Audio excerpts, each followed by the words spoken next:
इसी समाज में कुछ लोग हैं जो अपने आप को 1000 श्री, 108 श्री, 1000 लाख श्री कहते हैं, और हम लोग को अपने लोग का सम्मान से नाम लेना भी नहीं जानते हैं। लोग बोल देते हैं मायावती जी नहीं बोलेंगे, मायावती, लालू प्रसाद यादव जी नहीं बोलते हैं, लालू यादव। तो हम लोग को अपने लोग का सम्मान करना पड़ेगा, ये तो हमें सीखना पड़ेगा। खैर, जो लोग भी हैं, और बिहार की धरती है और यहाँ ज्ञान की धरती रही है। आपके यहाँ नालंदा जैसी यूनिवर्सिटियां रही है जहाँ दुनिया के लोग पढ़ाने आते थे, लेकिन कुछ हुआ है, राजेंद्र सर बताएंगे। सर जब खुद है ही तो मैं ज़्यादा बोलूँगा नहीं, मुझे लगा था कि मैं बोलूँगा, लेकिन जब सर है तो मैं बोलूँगा तो मैं फंस जाऊँगा। कुछ गड़बड़ हुई तो वो चेक करेंगे। आप सोचिए, आप कल्पना कीजिए क्या हुआ होगा। पिछले सिर्फ आप 2000 साल का इतिहास देखें तो इस देश में एक गौरवशाली भारत रहा है, सम्राट अशोक का भारत, जिसको लोग अखंड भारत कहते हैं। मैं आऊंगा, कोचिंग पर ही आऊंगा। तो सम्राट अशोक का भारत अखंड भारत क्यों था? क्योंकि वहां पाली और प्राकृत थी, पढ़ाई लिखाई था, और चपर जैसे लेखक थे जिनको बाद में चाणक्य बना दिया गया, तो वहां चपर थे। आप सोचिए, सिंधु घाटी की सभ्यता में भी लिखने की प्रथा थी, लेकिन कुछ लोगों ने आपके मगध सम्राट, पूरी दुनिया में 3 सभ्यताएं हैं, मेसोपोटामिया, मोहनजोदड़ो, हड़प्पा। आप एक सभ्यता के प्रतीक है पटना, मगध। यही सोने का महल था जिनको जलाया गया कदमकुआं सर के हिसाब से। तो इतना गौरवशाली इतिहास था, लेकिन सवाल है कि हम आज कहां हैं, हमारी स्थिति आज कहां है, एक समाज के तौर पे, एक देश के तौर पे, और एक बिहार के तौर पे। मैं बिहारी होने पर गौरव करता हूं, इसलिए नहीं कि यहाँ सबसे ज्यादा आईएएस बनते, ये फर्जी मिथ है, ये झूठ है, ऐसा नहीं है।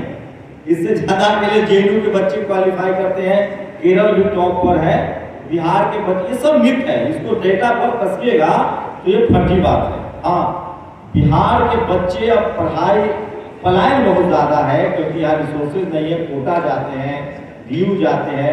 हमारे यहाँ जेएनयू होना चाहिए था, पटना यूनिवर्सिटी को सेंट्रल यूनिवर्सिटी का दर्जा नहीं मिला। तो बिहार में कम से कम हर जगह, हर जिले में जो कॉलेज यूनिवर्सिटी की स्थिति है वो खराब कर दी गई। इसके पीछे गहरी साजिश है, और वो साजिश मुझे समझ में तब आया जब मैं पत्रकारिता में आया और मैंने कॉलेज यूनिवर्सिटी देखे। बाकायदा मैं अपने बारे में बताऊं, मेरी कोई स्कूली तालीम नहीं हुई है। मैंने जैसे तैसे मैट्रिक पास किया, जैसे तैसे इंटर पास किया, जैसे तैसे ग्रेजुएशन किया वैशाली गेस्ट पेपर से, और उसके बाद में Indian institute of mass communication से मैंने जर्नलिज्म का कोर्स किया। वहीं से सारे पत्रकार बनते हैं, चाहे दीपक चौरसिया हो या फलाना सुधीर हो, सब लोग वहीं से हैं। लेकिन सवाल है कि ये सब स्थिति जानबूझ के की गई। इस देश में सरकारी स्कूलों को, सरकारी कॉलेजों को इसलिए बर्बाद किया जा रहा है क्योंकि कुछ लोगों को पता है कि इस देश का 97% आबादी के बच्चे अब स्कूल कॉलेज पहुंचने लगे। इसलिए सरकारी इंस्टीट्यूशन, सरकारी कॉलेजेस को बर्बाद किया जा रहा है। और मैं लगभग गलगोटिया, मणिपाल और तमाम जो प्राइवेट इंस्टीट्यूट हैं मैं उसमें लेक्चर देख आया हूँ। इस देश का 90% आबादी की हैसियत नहीं है कि वो अपने बच्चों को इस प्राइवेट इंस्टीट्यूट में ग्रेजुएशन करवा ले, नहीं है। और उसमें खासकर एससी, एसटी, ओबीसी की जातियां, और जो जाट, गुर्जर, पटेल, मराठा, किसान जाति हैं, उनकी तो बिल्कुल हैसियत नहीं है कि वो अपने बच्चे को बढ़िया तालीम दे सके उन स्कूलों में, क्योंकि वहां फी है कितना ज्यादा है। और अब सोचिए विडंबना, आज जिनके बच्चे प्राइवेट स्कूल में पढ़ रहे हैं, क्रिश्चियन स्कूल्स में पढ़ रहे हैं, उनके बच्चे बाद में सरकारी इंस्टीट्यूशन का मजा लेंगे, लाइक आईआईटी, आईआईएम, आईआईएमसी। इन तमाम इंस्टीट्यूट में जो सरकारी प्रीमियर इंस्टीट्यूट है वहां से पढ़ाई करेंगे, क्योंकि उनका बेस बहुत अच्छा है, अंग्रेजी बहुत अच्छी है, और वो 10+2 प्राइवेट इंस्टीट्यूट से, प्राइवेट स्कूल से करके आए हैं। लेकिन मेरी तरह जो बच्चा चरवाहा विद्यालय होते हुए हाई स्कूल, मिडिल स्कूल और किसी अदना सा यूनिवर्सिटी कॉलेज में जाके ग्रेजुएशन करके आया है, यकीन मानिए वो आज तमिलनाडु जाके कपड़ा की फैक्ट्री में काम करेगा, या वो मजदूर हो जाएगा, या फिर वो जो हमारे लोग हैं आज देश के संतान में 80% 90% लोग सब्जी चलाइए, ठेला चलाइए, रिक्शा चलाइए, या ज्यादा से ज्यादा गैंगमैन बने। उससे भी ज्यादा मेरे सपने हैं तो बैंक क्लर्क बने। मैं किसी को खराब नहीं कह रहा, दरअसल सुधार एक प्रक्रिया है। आपको सोचना पड़ेगा आज कैम्ब्रिज में किनके बच्चे पढ़ रहे हैं और कौन पढ़ा रहा है। भारत में 3 करोड़ एनआरआई है, ये कम संख्या नहीं है। 3 करोड़ लोग विदेश में रहते हैं, जैसे बिहार के 10 करोड़ लोग पूरे भारत में रहते हैं। हमारी आबादी 12, 15, 16 करोड़ कितनी आबादी है सर? 12, 15 करोड़। किसी न किसी वजह से लोग आते जाते रहते हैं, कोई कहीं काम कर रहा है, कोई कहीं पढ़ रहा है। मतलब मैं पूरा पलायन नहीं है, लेकिन 10 करोड़ के आसपास लोग टर्न आउट करते रहते हैं। रोजगार है, बिजनेस है। आप लद्दाख जाइए, वहां हमारे लोग सड़कें बना रहे हैं। आप शिमला के सुदूर पहाड़ियों में जाइए, लेह लद्दाख, जूनागढ़, सब जगह बिहार के लोग सब्जी बेच रहे हैं, ठेला भी चला रहे हैं, रिक्शा भी चला रहे हैं। बस समानता उसमें एक है, जो कॉलेज यूनिवर्सिटी में बिहार के लोग हैं वो जाति विशेष के लोग हैं, और जो मजदूर है वो भी एक जाति विशेष के लोग हैं। और वो कौन जातियां हैं किसी से छुपा नहीं है। ये क्यों हुआ ऐसा? ये बड़ी कॉन्स्पिरेसी है। पहले आपको फूले साहब की लाइन है, विद्या बिन गति गई, गति बिन मति गई, मति बिन व्यापार गया, और व्यापार बिना हम शूद्र कहलाए। हमारे लोग बिजनेस से बाहर कर दिए गए क्योंकि वो पढ़ाई से बाहर हुए, और पढ़ाई से बाहर हुए। आज के डेट में मैं आईएएस पर आ रहा हूं, 85 कैबिनेट सेक्रेटरी में 3 लोग SC ST OBC के हैं, और जाट मराठा पटेल गुर्जर भी नहीं। ऐसा भी मत समझिए कि वो है। 34 सुप्रीम कोर्ट के जज हैं, उसमें मात्र 3 SC ST OBC के हैं, बाकी ठाकुर भी नहीं है जज। अब तो वैश्य समाज के भी नहीं है। समझिए कौन लोग जज है। चपरासी से लेकर चीफ जस्टिस तक जो लोग बैठे हुए हैं, और आप यकीन मानिए आज की खबर बता रहा हूं, IIM हरियाणा, वहां एक शर्मा जी बिना ग्रेजुएशन के डायरेक्टर बने हुए थे, और जो कंप्लेन हुआ तो सरकार ने हटाया नहीं, बाद में कोर्ट में हलफनामा देकर उन्होंने झूठ बोला, और आज उनकी खबर आ गई कि उनके पास ग्रेजुएशन की डिग्री नहीं है। ये हिम्मत कहां से आती है? कोई आदमी ग्रेजुएशन न करे, चोरी से प्रिंसिपल बन जाए, समझ में आता है, वो डायरेक्टर बन के बैठा हुआ है। ये कहां से हिम्मत आती है? ये सोशल संपत्ति बोलते हैं इसको, सोशल रिसोर्स, जाति की हनक, ये जाति की ताकत है। इस देश में जो किसान है, मजदूर है, कामगार है, उनको सड़क पर खड़ा कर दीजिए। और जो लोग अपने आप को सो कॉल्ड, राजेंद्र बाबू लिखते हैं कि पद मतलब पावर तो ले आओगे कॉन्स्पिरेसी करके, लेकिन पैरों में ताकत कहां से लाओगे? वो तो इस देश के मजदूर, किसान, खेतीहर, आदिवासियों के पैरों में है ना। मेडल वो जीतेगा, रंग सूर्य कुमार यादव छक्के मारेगा। साजिश के तहत तमाम पावर सेंटर से दूर कर दिया गया। वो तो गनीमत बनाइए कि यूपीएससी कम से कम है, जो देश की प्रीमियर नौकरी है, क्लास 1 की नौकरी है, जिसके बाद लोग सेक्रेटरी बनते हैं। आईएएस की कोई हैसियत होती है साहब? आईएएस बनने सेक्रेटरी आप कब बनते हैं? कैबिनेट सेक्रेटरी जब आपका 3 साल नौकरी बचा होता है, जब आप सारे डिसीजंस लेते हैं। लेकिन भारत के SC ST OBC, Jat, Gurjar, Patel, Maratha secretary इसलिए नहीं बन पाते हैं, ये रिजर्वेशन नहीं देंगे आपको, लेकिन एज रिलैक्सेशन देंगे। अब आप 40 साल में आईएएस बनिएगा, आपका प्रमोशन होगा नहीं, आप सेक्रेटरी नहीं बन पाएंगे, आप रिटायर पहले हो जाइएगा। जो 32 साल में, 30 साल में, 28 साल में जाके यूपीएससी करेगा, वो सबसे लंबा नौकरी करेगा और वो सेक्रेटरी बनता है। तो हर लेवल पे कॉन्स्पिरेसी है। आप हमको एज रिलैक्सेशन का रिजर्वेशन खत्म कर दिया, हमको एज रिलैक्सेशन नहीं चाहिए। हमारा रिजर्वेशन कंप्लीट हो। एज रिलैक्सेशन के नाम पर एक और खेल चल रहा है कि अगर आपने गलती से एज रिलैक्सेशन ले लिया है रिजर्वेशन में, तो आप अगर जनरल में क्वालिफाई करते हैं तो आपको ठेल के रिजर्व कैटेगरी में डाल दिया जाएगा। मतलब सारे 49% रिजर्वेशन 90%, 97% लोगों के जिम्मे है, और 50% सीटें 3% लोगों के जिम्मे है। इकोनॉमिक वीकर सेक्शन का देख लीजिए। और ये सब हमारे यूपीएससी के प्रोफेसर को पढ़ाने चाहिए। मैं देखता हूँ दृष्टि वाला जो विकास दिलकीर्ति है, वो क्यों फेमस है?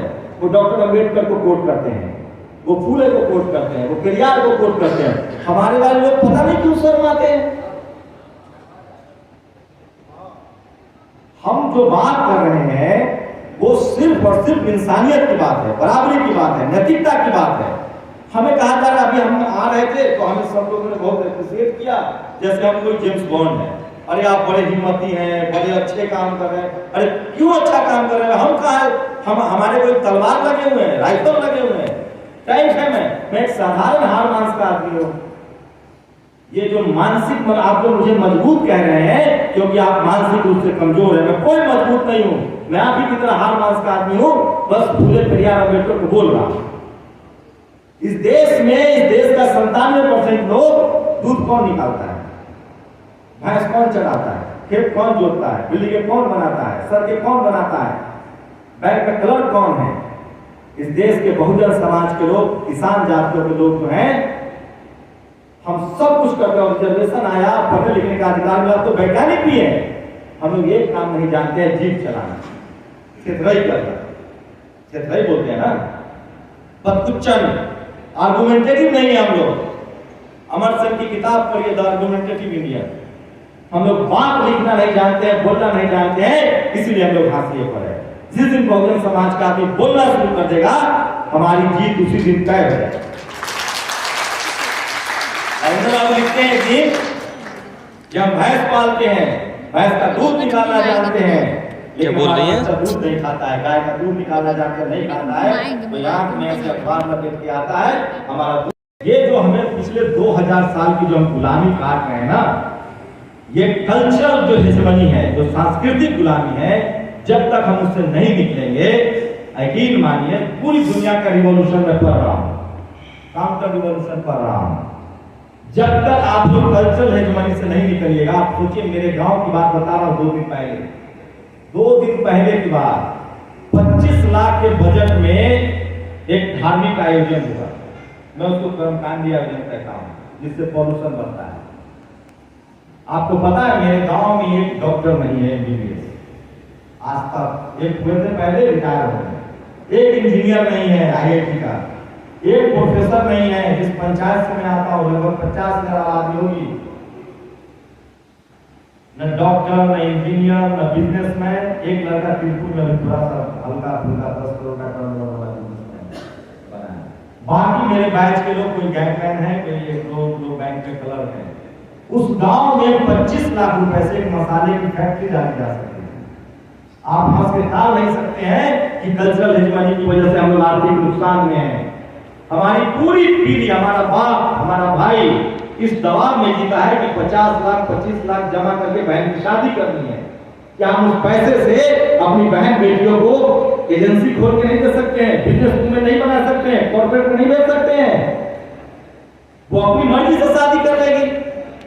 मेरी अपनी भांजी थी, मेरे बहनोई गाड़ी चलाते हैं, अब वो उनके पास अपनी गाड़ी है, पहले वो ड्राइवर थे, उनकी 2 बेटियां थी। मेरे ऊपर दबाव डाला गया कि तुम्हारी पैरवी है, पहुंच है, एक लड़का ढूंढो। मैंने कहा कि एक चौवन्नी खर्चा नहीं करूंगा, अगर पढ़ाएंगे लिखाएंगे तो मदद करूंगा, शादी ब्याह में एक चौवन्नी खर्चा नहीं करूंगा। उस लड़की का एक बॉयफ्रेंड था, वो उसके साथ चली गई। उनके घर वालों ने उसको मारना तय किया कि मार देंगे। मैंने कहा कि खबरदार, जो आपने मारा तो जेल भिजवा दूंगा सबको। वो लड़की आज बिहार पुलिस में दरोगा है, उसका पति दरोगा है। ये मैं कहानी बता रहा हूं, इस तरह से लोग मार रहे हैं बच्चों को, पढ़ाई करने के लिए नहीं भेज रहे हैं। तो आप उसको बिजनेस वूमेन बनाइए। शादी का दबाव खत्म होना चाहिए, दहेज का दबाव इसलिए खत्म, दहेज अपने आप खत्म हो जाएगा जिस दिन लड़की मारुति की शोरूम चलाएगी, हीरो होंडा की शोरूम चलाएगी, वो कॉर्पोरेट वूमेन होगी, और दहेज मांगेगा साहब। ये कल्चर, जो हम लोग के कल्चर जो डेफिसिट है, ये जो धर्म के नाम पर ये जो पूरा आडंबर रचा गया है, तलवार लटकाना, हम राजा हैं, घोड़ी पर चढ़ के जाना, वो तो शेड्यूल का अनटचेबल लोगों का तो समझ में आता है कि उनके साथ भेदभाव हुआ है तो वो प्रतिकार है। जिनके साथ अनटचेबिलिटी नहीं हुए वो तलवार ले रहे हैं, घोड़ी पर जा रहे हैं, करोड़ों का खर्चा हो रहा है। अरे खुशियां मनाने का और भी तरीका है, खेत बेच के खुशी मनाएंगे, कर्जा लेके खुशी मनाएंगे। ये सब कल्चरल डेफिसिट से आपको निकलना पड़ेगा और तब हमारे बच्चे आईएएस बनेंगे। तब बीपीएससी में क्वालिफाई करेंगे। और हमें अपने बच्चों को कैम्ब्रिज, ऑक्सफोर्ड, कोलंबिया और नौकरी से बात नहीं बनेगी। आपको पत्रकार बनाना पड़ेगा, आपको हिस्टोरियन बनाना पड़ेगा, आपको बड़े वकील बनाना पड़ेगा। नहीं तो ये लड़ाई आप लोग नहीं जीत पाएंगे। आपका 3 बार का मुख्यमंत्री भी जेल खट के आता है। क्यों? क्योंकि उसका समाज उसके साथ नहीं खड़ा है। वो जिस कम्युनिटी के लिए लड़ा, वो कम्युनिटी नहीं उसके साथ खड़ा। आप देखिए क्या हो रहा है। राहुल गांधी, सोनिया गांधी को नोटिस आया, उसकी पूरी पार्टी खड़ी हो गई। सिसोदिया को जेल में ना लगा, उसकी पूरी पार्टी खड़ी हो गई, क्योंकि वो जागरूक समाज है। और यकीन मानिए आप लोग, इस देश में लाइनें खींची हुई है, आप नहीं मिटा सकते हैं। ये 2000 साल से चल रहा है भेदभाव, छुआछूत। जो आदमी आपको चपरासी नहीं बनने देना चाहता, जो आपके रिजर्वेशन का विरोध करता है, वो आपको चीफ मिनिस्टर बनने देगा। और ये सब कल्चरल हेजेमनी की वजह से। इस देश में हिंदू शब्द 1920 के बाद आया। किसी भी धार्मिक ग्रंथ में, गीता हो, वेद हो, पुराण हो, उपनिषद हो, रामचरितमानस हो, उसमें हिंदू शब्द नहीं लिखा हुआ है। उसमें ब्राह्मण, क्षत्रिय, वैश्य, शूद्र इतना लिखा हुआ, छूत भी नहीं है उसमें। ब्राह्मण, क्षत्रिय, वैश्य और शूद्र। आप लोग तय कीजिए शूद्र कौन है। और शूद्रों को न पढ़ने का अधिकार है, न बहुत लोगों का मन दुखी हो जाएगा। बड़ी कॉन्स्पिरेसी के तहत आरएसएस ने हर जाति को एक भगवान पकड़ा दिया है, ताकि आप उस फोल्ड से न निकले और हमें लोग मारने लगेंगे अगर हम यहाँ से बोलना शुरू कर दे तो। आपको पढ़ने लिखने से रोका जा रहा है। और ये जब आप पढ़ेंगे नहीं, आपके हिस्टोरियन नहीं होंगे, आपके लॉयर नहीं होंगे, वकील नहीं होंगे, जज नहीं होंगे, आप ये लड़ाई नहीं जीत पाएंगे। आपको पता है किसी को 2 घंटे में जमानत मिलती है और कोई 3 बार का मुख्यमंत्री पूरी जिंदगी जेल में गुजारने के लिए आज मजबूर है। ये सब जाति की वजह से हो रहा है। जो समाज आपको चपरासी नहीं बनने देना चाहता है, वो चीफ मिनिस्टर बनने देगा आपको। आप गलत में, भूल में। आपको अपने लोगों को जोड़ना पड़ेगा। और यकीन मानिए, जो लोग आपको हिंदू शब्द पर डरा रहे हैं, उनसे पूछिए कि मैं हिंदू हूं तो मेरा शहर में जमीन क्यों नहीं है। आप 10 साल का यूपीएससी का इंटरव्यू देख लीजिए। जेएनयू जैसे संस्थान जहां सबसे डेमोक्रेटिक इन्वायरमेंट है, जहां के सवर्ण प्रोफेसर अपने आप को लेफ्टिस्ट कहते हैं, ब्राह्मण प्रोफेसर, जेएनयू जैसे संस्थान में रिटेन में 70 नंबर है और 30 नंबर होता है वाइवा का, पीएचडी के दाखिला में। सर 70 नंबर में 65 नंबर लाने वाला एससी एसटी ओबीसी के बच्चे को वो वाइवा में 4 नंबर देता है। 70 4 कितना हुआ? 74। और जो लड़का वहां 60 नंबर लाता है रिटेन में, और अगर वो सवर्ण समाज का है तो उसको 25 नंबर देते हैं वाइवा में। बताइए 60 और 25 कितना हुआ? 85।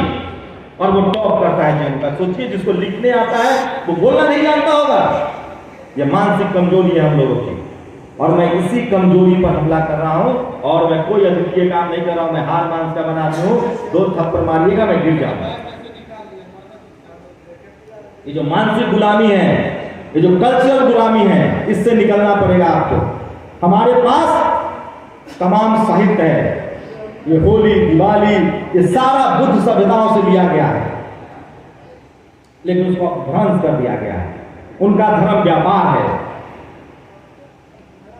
गुरु नानक साहब क्या कहते थे? No caste, no race, no caste. एक साथ बैठ के खाओ। रैदास क्या कह रहे थे? कबीर क्या कह रहे थे? फूले क्या कह रहे थे? पेरियार क्या कह रहे थे? जगदेव बाबू क्या कह रहे थे? पेरियार मलय सिंह यादव क्या कह रहे थे? हमारे योद्धाओं को हम लोगों ने हमेशा अकेला छोड़ दिया। हम समूह के तौर पर उनके साथ खड़े नहीं हुए, उनको इंडोर्स नहीं किया, इसलिए हमें कोई मार के चला जाता है। रैदास साहब की हत्या हुई, लेकिन हम लोग एक गौरवमयी परंपरा से आते हैं। हमने महिला अधिकारों के लिए सबसे पहले लड़ा है। बुद्ध के दौर से वो लड़ाई चल रही है। आदिवासी हो, पिछड़ा हो, दलित हो, हमारी महिलाएं, हमारे माँ आज भी पिताजी को 2 थप्पड़ बजा देगी अगर वो गलत काम करेंगे तो इसलिए कह रहा हूं कि हम लोग एक समाज के तौर पे, इंसान के तौर पे हम में कोई खोट नहीं है। हमने शोषण नहीं किया है, हम तो प्रतिकार नहीं कर पा रहे हैं, हम तो बदला लेने की बात तो दूर है, हम तो अपने अधिकार की बात नहीं कर पा रहे हैं। इसलिए हम लोग को सताया जा रहा है, दबाया जा रहा है, और उसकी 2 बड़ी वजह हैं, कल्चरल हेजेमनी और हमारी न बोलने की काबिलियत। और ये हमें करना पड़ेगा। आप यकीन मानिए, आप कुछ भी हो गए, आज जो परिस्थिति चल रही है, जो गांव में जो जातिवाद खत्म हो गया है सर, गांव में जातिवाद नहीं है। गांव में जो जातिवाद है वो अब किसान जातियां कर रही है। यादव, कुर्मी, कोयरी, जाट, गुर्जर, पटेल, मराठा, वो जाति अत्याचार कर रहे हैं और वो SC ST में बुक हो रहे हैं। उनका अत्याचार किस तरह का है? भैंस चढ़ गया, बकरी चढ़ गया, आम तोड़ लिया, गन्ना काट लिया, और भाई साहब वो उसने उनको मारा और SC ST एक्ट में बंद हो गए, खटते रहिए जेल। अब जो जातिवाद है वो कॉलेज में है, यूनिवर्सिटी में है, मीडिया में है, जुडिशियरी में है, ब्यूरोक्रेसी में है, बिजनेस में है, फिल्म में है, स्पोर्ट्स में है। वहां देखता नहीं है वो जातिवाद करने वाला कि यादव है, कुर्मी है, कोयरी है, हिंदू है। वो जाति देखता है आपका, अच्छा SC है, ST है, OBC है, माइनॉरिटी है, जाट है, गुर्जर है, पटेल है, मराठा है, नंबर काट लो इसको रिपोर्टिंग की नौकरी नहीं मिलेगी। पावर सेंटर्स जहां से पैसे आ रहे हैं, सूर्य कुमार यादव को 10 साल तक खेलने नहीं दिया गया। उसका रिकॉर्ड देखिए, फर्स्ट क्लास क्रिकेट में एक पारी में वो बंदा फ्लॉप हुआ, देश से बाहर है। इस देश में हर किसी की बात को जाति की नजर से देखिए, आपको दूध का दूध और पानी का पानी हो जाएगा। ये कृषि प्रधान देश नहीं है, ये जाति प्रधान देश है। और जब तक आपके बच्चे नहीं समझेंगे, पढ़ाई लिखाई सब जगह आपको सिलेक्टिव होना पड़ेगा। UPSC का 4 साल 5 साल का आप आंकड़ा देखिए, जाति की वजह से लोगों के नंबर कम दिए जाते हैं इंटरव्यू में और उनको ठेल दिया जाता है। ये तो नई तरह की चोरी है UPSC में, शायद लोगों को पता होगा। वो रिजल्ट 70, 80, 85 रिजल्ट हर बार रोक लेते हैं और कहते हैं इसको बाद में जारी करेंगे। और जितने SC ST OBC के लोग जनरल में क्वालिफाई करते हैं, उन पर दबाव बनाते हैं कि आप रिजर्व कोटा में जाएंगे तो आपको IAS मिलेगा, IFS मिलेगा। अगर आप रिजर्व कोटा में जनरल में जाएंगे तो आपको IRS देंगे। इस तरह की महीन जातिवाद चल रहा है, इसको हम लोग महीन जातिवाद कहना चाहते हैं। देखिए, 2 लाइनें हैं। जो SC ST OBC माइनॉरिटी के लोग, जाट, गुर्जर, पटेल, मराठा पढ़ेगा वो जातिवाद के खिलाफ लड़ेगा, और जो जातिवादी हैं वो जितना पढ़ेगा उतना महीन जातिवाद करेगा। सोचिए, सिएटल में कानून बना है जातिवाद के खिलाफ। ये लोग बक्सा में बंद करके गंगा जल, अचार और जाति लेके जाता है, अमेरिका जाता है। अभी कनाडा के हाई स्कूल में जातिवाद के खिलाफ लॉ बनाने की बात हो रही है। आपको लगता है आपको छोड़ देंगे? इसलिए इस देश में नैतिक जिम्मेदारी है किसान जातियों की कि वो शोषित, वंचित और पीड़ित के खिलाफ खड़ा हो, पक्ष में खड़ा हो और अन्याय के खिलाफ खड़ा हो। रही बात पढ़ाई लिखाई की, तो सोच लीजिए कि हम इस रेस में इतने पीछे हैं, हम लोग जी कैसे रहे हैं। मुझे तो कई बार यही समझ में नहीं आता है कि हम लोग कैसे सरवाइव कर रहे हैं। जो आज़ादी के समय जिनके पिताजी टीचर थे, अब सोचिए अंग्रेज के समय पढ़ने लिखने का अधिकार किसको था, मुगलों के समय किनको था।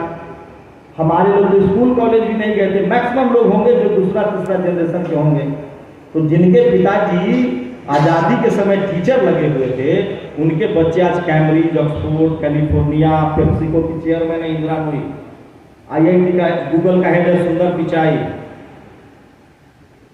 तो ये सुधार जो है ना, ये सालों साल में आता है। हम लोग अभी कॉलेज यूनिवर्सिटी जाना शुरू किए हैं। हमारे सरकारों को ये नैतिक जिम्मेदारी है, कम से कम बहुजन सरकारों को, कि वो स्कूल कॉलेज जो सरकारी है उसको ठीक करे। और जिन लोगों ने ये फ्री का कोचिंग शुरू किया है उनका मैं तहे दिल से धन्यवाद करता हूँ। मैं इसका प्रचार प्रसार करूंगा ताकि मैक्सिमम संख्या में लोग आए, क्योंकि हमारे लोगों का जो ड्रॉप आउट है स्कूल से, जो ड्रॉप आउट है वो 99% बहुजनों का ड्रॉप आउट है। किसी तरह से उसको मैट्रिक, 12, ग्रेजुएशन करवाना है ताकि कम से कम वो सोचने समझने की शक्ति उसके अंदर हो। आज जो र्यूमर चल रहा है तमिलनाडु में, एक भी किसी को गाली नहीं दी गई है। सारे जो ब्राह्मण टोली के पत्रकार हैं, ब्राह्मण कहने में कोई गुरेज तो नहीं है ना, सब लोग अपनी जाति बोलते हैं, हम यादव है, तुम कुर्मी हो, कोयरी हो। ये सारे पत्रकार ब्राह्मण टोली के जो हैं, ये सब झूठ बोल रहे हैं। इनकी कोशिश है कि स्टालिन जिस तरह से पॉपुलर हो रहा है, अखिलेश यादव, तेजस्वी यादव, उत्तर भारत से जिस तरह से कनेक्शन हो रहा है, उसको काटा जाए। आपके बच्चों को राजनीति भी समझानी पड़ेगी साथ साथ, क्योंकि इस देश में हमें जो भी मिला है वो डेमोक्रेटिक सिस्टम से मिला है। और ये पढ़ाई है यूपीएससी के सिलेबस में। तो जिन लोगों ने मुझे बुलाया बहुत बहुत शुक्रिया। और जो लोग ये कोचिंग चला रहे हैं मैं इसको इंडोर्स करूंगा, फ्री ऑफ कॉस्ट मैं इसके स्टूडेंट बनाऊंगा, इसको इंडोर्स करूंगा। बस एक गुजारिश है आप लोगों से कि जो लोग आर्थिक रूप से सामाजिक रूप से सबल हैं वो उन लोगों का हाथ थामिए जो इस रेस में पीछे छूट गए हैं। और वो इसलिए पीछे छूट गए हैं क्योंकि उनको जाति की वजह से प्रताड़ित किया गया है। और वो तमाम चीजों पर बहस कीजिए, चाहे वो खाने का डिस्कोर्स हो, आपको खाने पर भी जो पाबंदियां लगाई जाती हैं। कहीं भी मेरे साथ जो गाड़ी में आ रहे थे उन्होंने बड़ा शौक से कहा कि मैं तो शाकाहारी हूँ। मैंने कहा बाई बर्थ है या बाई चॉइस है? तो नहीं, बाई बर्थ है। बाई बर्थ शाकाहारी वो होता है जो धार्मिक कर्मकांडों की वजह से, पूर्वाग्रह की वजह से कभी टेस्ट ही नहीं किया। आप बाई चॉइस शाकाहारी हो जाइए। दुनिया भर में लोग अपना फूड स्टाइल चेंज करते हैं, लेकिन आप देखिए तो, चखिए तो, धार्मिक वजहों से मत होइए। आपके बच्चों के लिए प्रोटीन जरूरी है, उसके मानसिक विकास के लिए सालवन फिश जरूरी है जो हम नहीं अफोर्ड कर सकते हैं। प्रोटीन का ऐसा बहाना मत कीजिए कि गुड सोर्स ऑफ प्रोटीन और भी हैं। ये सब कुछ आपका तय किया गया, नाम तय किया गया है आपका मनुस्मृति के हिसाब से। आपका नाम ढोलवा होगा, मंगलू होगा, मेरा नाम ढोंगला था। अरे इमेजिन, एक आदमी का कॉन्फिडेंस लेवल कहां चला जाएगा? सर विस्तार से बताएंगे। नामकरण में भी लोगों का नाम तय हुआ है कि तुम्हारे नाम से तुम्हारी जाति पता हो जाए और तुम्हारा कॉन्फिडेंस लेवल गिर जाए। तो खाना पीना, नाम, कपड़ा, मिहिर भोज कह रहे थे सर, मिहिर भोज जिसको ये लोग साइंटिस्ट कहता है, उसने लिखा है कि ब्राह्मण का घर 5 कमरों का होना चाहिए और ठाकुरों का घर 4 कमरे का होना चाहिए, वैश्यों का घर 3 कमरे का होना चाहिए और शूद्रों का घर 1 कमरे का होना चाहिए। ये लिखा हुआ है भाई साहब, मानिए आप लोग इसको।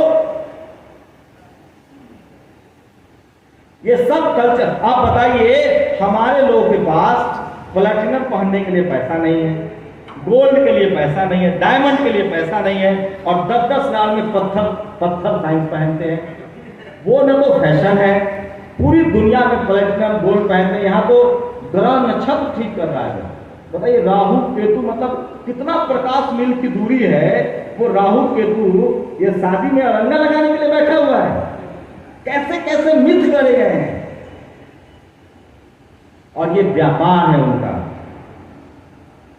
वो जातीय व्यापार है। वो धीरेन्द्र शास्त्री नाम का एक जो टीवी दिखा रहा है आपको, इस देश में सबसे ज्यादा आपके हितों के खिलाफ अगर कोई है तो वो टीवी और अखबार है, फिल्में हैं। उसको देखना बंद कीजिए। अब हम लोगों ने उस पर नकेल कर दिया। आज के डेट में मैं जहां काम करता हूं नेशनल दस्तक में, उसकी व्यूअरशिप मिनिमम 75 मिलियन महीने का और मैक्सिमम 300 मिलियन। अब ये लोग घबरा गए। अब ये क्या कर रहे हैं कि दलित, पिछड़े, आदिवासी को खूब चैनल पे बैठा रहे हैं ताकि आप देखिए और सुने। हम कह रहे हैं कि भैया हमें नौकरी दो। एक एंकर की सालाना इनकम 12 करोड़ रुपए होती है। जो बड़े बड़े एंकर हैं, मिनिमम बता रहा हूं भाई साहब, एक एंकर की सालाना इनकम मिनिमम 12 करोड़ रुपए है और मैक्सिमम 100 करोड़ रुपए का कॉन्ट्रैक्ट है साल भर का। कौन सी नौकरी करिएगा तो 1 करोड़ रुपए महीना कमाइएगा। आपका कोई है भूमि, कोई भी यादव, कोई है एंकर? कहां है आप? झूठ मूठ के झुंझुन्ना लिए घूम रहे हैं क्योंकि आपने अपने आप को किसी के सहारे छोड़ दिया है। एक लाइन में दुनिया खत्म होती है। तथागत बुद्ध ने कहा है कि आप अपने काम के, आप जिस दिशा में कोशिश करेंगे, आप अपने बच्चा को क्रिकेटर बनाएंगे, न खेलेगा इंडिया टीवी, रणजी खेलेगा, नहीं बनेगा, कुछ और करेंगे। आप जिस दिशा में प्रयास करेंगे उस दिशा में आपको सफलता मिलेगी। इसलिए बड़े सपने सोचने कीजिए और बहुजन समाज के हर बच्चे को, वो बने ना बने, यूपीएससी की तैयारी तो करानी ही चाहिए। और यूपीएससी की तैयारी करने का मतलब है कि ग्रेजुएशन तो करेगा ही करेगा। हमें वहां से सोचना शुरू करना पड़ेगा। और जब बुद्ध ने कहा है कि कोई भगवान नहीं है तो दुनिया में उससे बड़ा कोई फिलोसफर है क्या? इसका मतलब नहीं है। तो आप लोग अपने बच्चे को कम से कम यूपीएससी की तैयारी कराइए। यूपीएससी की तैयारी का मतलब है ग्रेजुएशन, और ग्रेजुएशन का मतलब है कि उसके सोचने समझने की शक्ति जरूर मजबूत होगी, फिर उसको किसी जेम्स बॉन्ड बनने की जरूरत नहीं है, वो सब शंभू कुमार सिंह की तरह बोलना शुरू करेंगे। बस हम लोग को बोलना शुरू करना है। हम हार रहे हैं, इसकी वजह है कि हम बोल नहीं पा रहे हैं, और बोल इसलिए नहीं पा रहे हैं क्योंकि हम पढ़ नहीं पाए, और पढ़ नहीं इसलिए पाए क्योंकि हमको पढ़ने नहीं दिया गया। और अब जब मौका मिला है, डेमोक्रेसी आई है, शुक्रिया बाबा साहेब, एक संविधान है, नहीं तो हमें नहीं मिलते लालू यादव, नहीं मिलते जगदेव बाबू, नहीं मिलते कर्पूरी ठाकुर, नहीं मिलते रामविलास पासवान, नहीं मिलती मायावती। इस देश के टीवी अखबार ने, जैसे अभी देखिए तमिलनाडु में किसी को खरोच नहीं आया है, साबित कर दिया ना कि यूपी हिंदी पट्टी वालों पर हमला हो रहा है। इसी टीवी अखबार वालों ने आपके दिमाग में भर दिया कि आपका नेता चोर है, और बाकी लोग मनरेगा की मजदूरी करते हैं। इस देश का एक भी एससी एसटी ओबीसी और किसान जाति का आदमी नहीं है जो 1000 करोड़ का स्कैम किया, घोटाला किया। कौन लोग विदेश पैसा लेके जा रहा है? सोचिए, इस देश का एक बढ़ई का लड़का, आप लोग नाम सुने होंगे, जिसने इस देश के हर जिले में टेलीकम्युनिकेशन स्थापित कर दिया, उसके नाम को गुमनाम कर दिया गया। वो अमेरिका में रहते हैं, आप मैं नाम भूल रहा हूँ, मेरे मुंह पर नहीं आ रहा है, जो कांग्रेस के लिए भी काम कर चुके हैं, सैम पित्रोदा। अब वो कहते हैं कि मैं ओबीसी हूं। एचसीएल का मालिक नडार, माइक्रोसॉफ्ट का जो हेड है अभी, वो ओबीसी का है। तो ये वो नहीं क्लेम कर पाएगा क्योंकि वो जानता नहीं है, लेकिन हम सब लोग जानते हैं सुंदर पिचाई कौन है, इंदिरा नूर कौन है। तो ये समझना पड़ेगा, आपके अपने लोगों को सम्मान कीजिए, समझिए, और एटलीस्ट जिन लोगों ने ये कोशिश की उनका बहुत बहुत शुक्रिया। और एक लास्ट लाइन कहूंगा, कभी भी घबराइए मत। हम लोगों पर जातिवादी होने का आरोप लगता है। सर कहते हैं कि रविदास, संत रैदास और कबीर ने जातिवाद के खिलाफ जमकर लिखा और अपनी जाति बताई, और तुलसी दुबे ने जमकर 135 से ज्यादा श्लोक उन्होंने ब्राह्मण को श्रेष्ठ कहा है रामचरितमानस में, और उन्होंने अपनी जाति छुपाई। तो जातिवादी हम लोग हैं नहीं, हम लोग जातिवाद के खिलाफ लड़ रहे हैं। ये जो टीवी अखबार वाला कहता है कि बिहार यूपी में जातिवाद है, बिहार यूपी में जातिवाद के खिलाफ लड़ाई है। इसलिए इनकी बातों को मत सुनिए। ये जिसको अच्छा कहे उसको खराब मान, ठीक उल्टा सोचिए।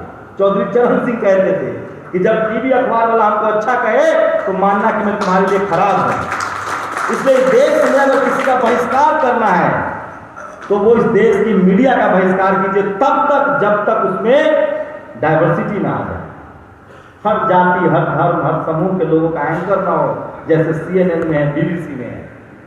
तब तक आप उस पर भरोसा मत कीजिए। और मीडिया में वो ताकत होती है जो दोषी को निर्दोष और निर्दोष को दोषी साबित कर दे, और आपके सामने एग्जाम्पल है लालू यादव।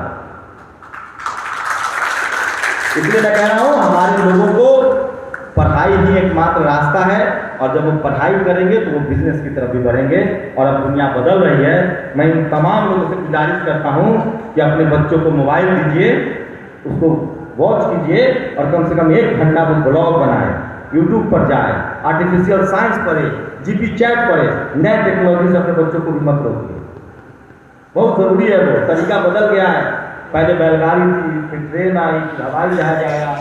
तो टेक्नोलॉजी के साथ आपको चलना पड़ेगा, और हम सब लोगों को टेक्निकल साउंड होना पड़ेगा। मैं इसलिए कह रहा हूँ कि मेरे चैनल पर मेरा हिट हो रहा है, मेरा नुकसान हो रहा है। मेरे चैनल पर 3 लाख रोज लोग नए आते हैं, और 10 लाख 4 मिलियन लोग पुराने आते हैं, और 3 लाख लोग नए आते हैं, और सब्सक्राइबर बढ़ता है 3000। इसका मतलब वो टेक्निकल साउंड नहीं है।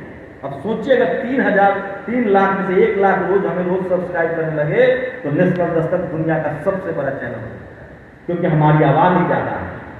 हम 100 करोड़ की आबादी वाले देश हैं, हम हार ही नहीं सकते हैं। बाबा साहब ने जो स्ट्रक्चर बनाया है, जिसकी जितनी संख्या वाली उसकी भागीदारी, लेकिन हमें media, judiciary, college, university, bureaucracy, media और बिजनेस में हमारी भागीदारी नहीं है, और वो रास्ता यूपीएससी से खुलता है।